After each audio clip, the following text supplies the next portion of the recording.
सुर्गीच्या राज्यान सगळ्या परस ल्हान तो ताचे वन व्हड आनी जुआंव बायलांक जल्मलेल्या सगळ्यां भितर तो एकलोच व्हड प्रवादी म्हणून जेजून ताचे विशीं सांगलेलें आसा. केदो व्हडलो मान कित्याक जुआंवांक कित्याक धाडलो ताची वाट तयार करपाक. हें सगळें देवाची येवजणे प्रमाणे घडटा, पूण ताका फकत आमचो सहकार जाय. देवान हें सगळें पळय रचलेलें आसा तें एकदम सारकें बरें केल्लें आसा.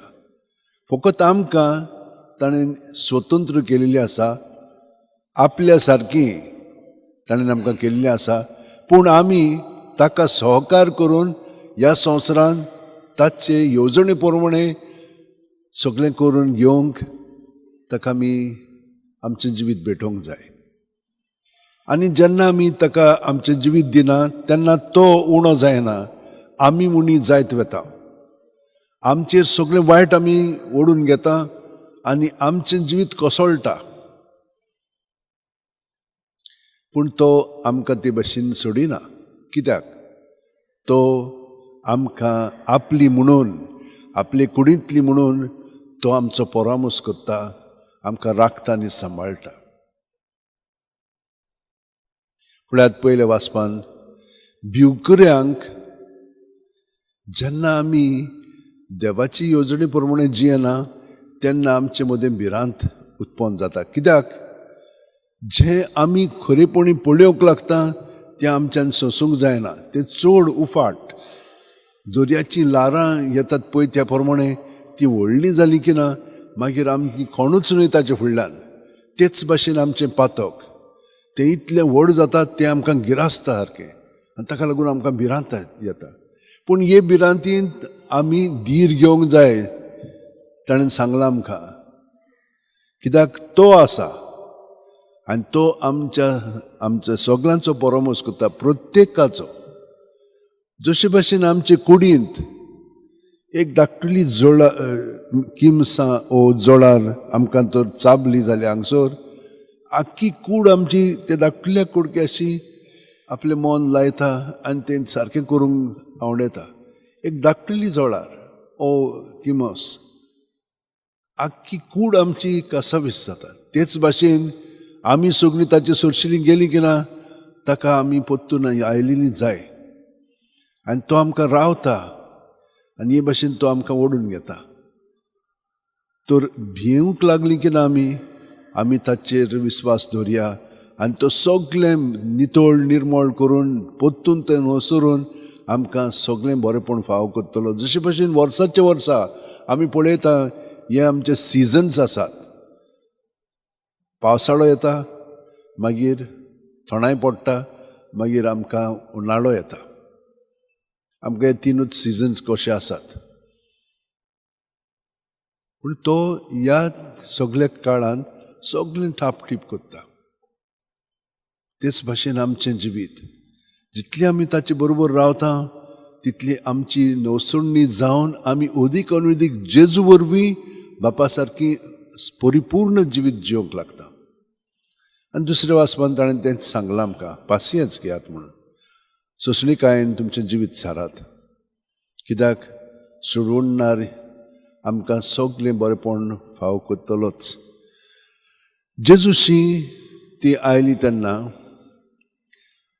ताचे विशीं जोहान बावतिस्ता मदें दुबाव कसो उत्पन्न जालो. कित्याक लागून तेन्नाचे ज्ञान आतांचे बंदकोणी पळय आसतात तिचो सारको काळोख आसता.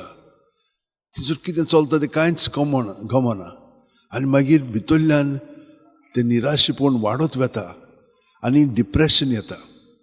आनी डिप्रेशन आयलें की ना आमकां समजना आतां आमचो भावार्थ आमी देवाचेर दवरलेलो आतां आमकां हें कित्याक लागून आमचेर कोसळलेलें आसा, हें वायट आमचेर कित्याक, आमी बरीं मनशां. जो बावतिस्त आमी आयकलां कशे भाशेन तो कांय दुसऱ्यो वस्तू खायना आसलेलो, फकत ते तो आनी ताची कांय आंगस्त्रां व्हडलीं नासलेलीं, सादी चामडेंच घालून तो ओरोण्यांत इतली थोडाय आहा, इतलो उनाळो आसा, पूण हे भाशेन तो पिराचीत करून आपलें जिवीत देवा भेटोवन जियेतालो आनी ताचेर हें सगळें कोसळलेलें आसा कित्याक ताणें न्याय विशयी कशे भाशेन आमी जिवंक जाय कशे भाशेन आमी देवाची सुमत पाळूंक जाय तें ताणें तोंडार सांगलेलें हें तुमी कोत्तात तें सारकें न्हय म्हणून आनी हाका लागून ताका बोनकुणींत घातलेलो स्वता विशीं तो उलयतालो आनी आमी तशेंच आमच्या जिवितान घडटा आमी कांय बोनकुणींत पडोना पूण आमी जाणो कशी बोनकोण आमचे सवेन निर्माण जाता पळय ती आनी त्या वेळार आमच्या काळजांनी मागीर दुबाव येता तो खरोच आसा काय वय तो आमचे बरोबर आसा तो आमचे भितर जियेता आनी आमकां भितरल्यान सावन तो घटाय दिता कित्याक ताणेनूय आमचें हें सगळें आपणाचेर घेवन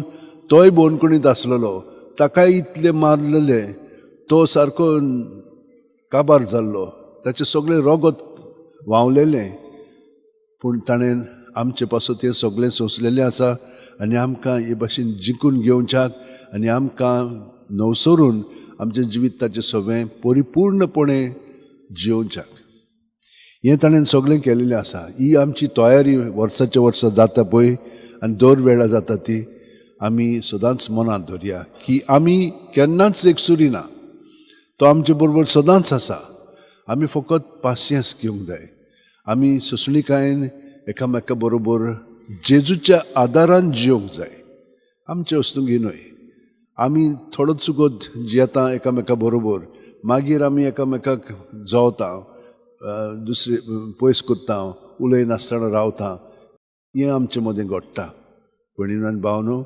निराशी जावचें न्ही आमी सोडवणदार येवन आमची नवसरणी कोत्तलो आनी ताका आमचें सगळें दिवया ताका आमी सहकार करया सदांच सायबीण मायन जशे भाशेन आपलें जिवीत सारलें ते भाशेन आमी सगळ्यांनी तिच्या भुरग्यांनी सारूंक जाय चाकरां कशीं जियोंक जाय व्हडपणांत न्हय शांतिकायेन सादेपणांत आनी नम्रतायेन हांव कोण धाकटुलो एक किटोक ताचे कुडींतलो आनी तो म्हजो सोडवणदार तर आमी ताचे बरोबर जियेतना तिचे सारकीं जावया आनी देवाची येवजण पळय आसा प्रत्येका विशयी ती प्रत्येका पासत प्रत्येका ठांय ती आमी ओळखून घेवया मागण्यांतल्यान आमी ती ओळखून घेतल्या ओगेपणांत रावली म्हणटच आमचें सगळें पळय भितरलें आसा तें उस्तवतलें तितलें आमी जेजूक दिवया